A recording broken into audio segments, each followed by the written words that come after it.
안녕하세요. 벽산다이얼제 송단열입니다. 오늘은 저희가 전국 총판하고 있는 정품 이보드에 대해서 좀 설명을 드리고 그 종류에 대해서 좀 간략하게 설명드리려고 하고 있어요. 이보드는 이제 기본 규격이 900에 2400인 건 아실 거고요.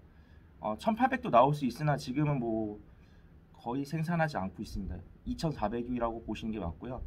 그 다음에 두께는 13T, 23T, 33T 이렇게 세 가지 종류로 나오고 있고, 그 이상 두께의 경우에는 주문 생산 규격입니다. 그래서 53T라든지 이런 규격도 지금 가끔씩 나가고 있어요. 타입의 경우에는 크게 보면 도장용, 도배용이죠. 원래는 이제 예전에는 도배용 하나밖에 없었습니다. 도배라고 해서 도장이 안 되는 게 아니라 빠데를 하시거나 아니면은 제소나 프라이머 작업을 하시면은 도배용에도 도장 작업이 가능합니다. 다만 이제 부직포층이 이제 좀 드러나 있기 때문에 이게 페인트 작업을 했을 때 이제 좀 드러날 수도 있어요. 들고 일어날 수가 있는 거죠. 그래서 이제 그런 것들 때문에 이제 도장용이 따로 나오게 되었는데요. 도장용은 이제 원래는 슈퍼 이보드라고 해갖고 저희 이제 정품 이보드만 갖고 있는 제품이 있습니다. 그 제품 하나로만 이제 생산이 됐는데, 그 이제 워낙 슈퍼 이보드가 이제 좀 고가의 제품이다 보니까 기존에 이제 도배용 이보드에다가 간단한 이제 열 처리 작업을 통해 갖고 좀 표면을 매끄럽게 해놓은 그냥 일반 도장용 이보드가 요즘에 많이 나가고 있어요. 제품을 보면서 한번 설명을 드려볼게요. 이게 이제 일반 도배용 이보드입니다. 지금 희끗희끗한 것들이 이제 부직포층이에요. 그래서 부직포층이 이렇게 10개 있다고 보시면 되고요. 이게 있는 이유는 이제 접착력을 높게 해주기 위함입니다. 이 위에다가 어떤 마무리, 그러니까 마감 작업을 하시기 위해서는 이 제품 자체가 접착력이 좋아야 되는 거거든요. 그렇기 때문에 이제 이 위에 도배를 하시든 타일 작업을 하시든 이런 부직포층이 어떤 마감 작업을 할 때 그게 잘 붙어 있을 수 있도록 해주는 역할을 하게 됩니다. 지금 이 두께는 이제 13T입니다. 13T고 두께는 이제 뭐 예를 들어 23T도 이렇게 있고요. 뭐 33T 이렇게 많이 나가고 있습니다. 도장용 이보드는 이제 두 가지가 있다고 말씀드렸는데, 제가 한번 비교해서 보여드릴게요. 이게 이제 슈퍼 이보드입니다. 아주 아이보리빛으로 마감판이 예쁘고, 이 뒤에 있는 압출폼도 이렇게 아이보리빛이에요. 이게 골드폼이라는 제품인데, 기존의 이보드에 들어있는 이제 제품은 압출폼은 GPS라고 합니다. 압출법 보온판 중에서는 가장 비싼 제품이라 보시면 돼요. 가장 단단하고 가장 비쌉니다. 그래서 이 슈퍼 이보드 이제 차이는 이제 뒤에 이제 압출폼이 다르다. 그리고 이제 마감판이 이제 아예 이제 이렇게 아이보리빛이다. 이런 게 다르고요. 제일 프리미엄 제품이라고 봐주시면 될 것 같아요.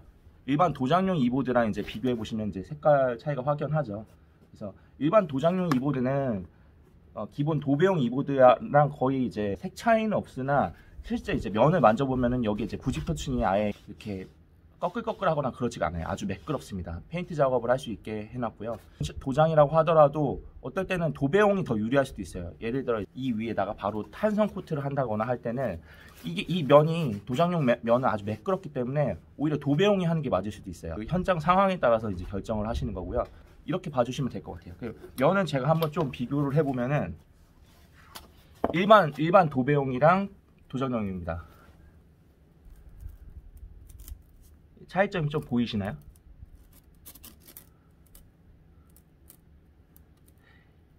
얇게 이렇게 위에 부직포가 이렇게 있는 게 보이시나요? 부직포층이 이렇게 좀 보이실 수 있어요. 도장용은 이런 부직포층이 없습니다. 없다기보다는 이게 안 보이게 이제 이거를 샌딩을 해놨어요. 열로 샌딩을 해놨기 때문에 표면이 아주 매끄럽고, 그래서 도장용을 하게 돼 있고요. 그러니까 정리하자면은 이제 도장용은 슈퍼랑 일반 도장용 이렇게 두 가지가 있고, 이제 차이는 이제 일단 마감판 3개 차이가 크고요. 그 다음에 이제 뒤에 있는 압출폼 색깔이 다르다고 보시면 됩니다. 압출폼은 이제 한쪽은 이 GPS라고 해갖고 압출폼 중에 가장 좋은 GPS 압출법 보호판 1호가 들어가고요. 슈퍼 같은 경우에는 이제 골드폼이라고 해서 아이보리빛 폼이 들어가게 됩니다. 단열 차이를 물어보시는 경우도 있는데요. 단열 차이의 경우는 그냥 없다고 보시는 게 맞아요. 거의 무의미하다고 보시는 게 맞고, 골드폼의 경우에는 안연성이 들어있다 이렇게 해갖고 좀 더 비싼 건 맞는데, 실제 난연성이라는 거는 난연 성적이 있다는 건 아닙니다. 정말 법적으로 난연, 준불연, 뭐 불연이라든지 이런 성적이 있는 건 아니고 난연성이 조금 첨가되어 있다고 보시면 돼요. 실질적으로는 이게 사용에 있어서는 보수 용도로 많이 쓰이기 때문에 이 난연성이라는 거는 큰 의미는 없다고 보시는 게 맞아요. 이렇게 정리를 해주시면 될 것 같고, 도배용, 그리고 그러니까 일반 도배용, 근데 일반 페인트형, 그리고 슈퍼 이보드, 이렇게 세 가지 분류가 있다고 보시면 됩니다. 두께는 이제 아까 말씀드렸다시피 13T에서 33T가 이제 상용 두께고, 그리고 규격은 900에 2400일 것 같아요. 앞으로 이제 뭐 이런 보드라든지 여타 이제 기타 단열재에 대해서 이제 궁금하신 점 있으면은 댓글로 남겨주시면 제가 영상으로 만들든지 이렇게 댓글을 달면서 저희가 도움 드리도록 하겠습니다. 감사합니다.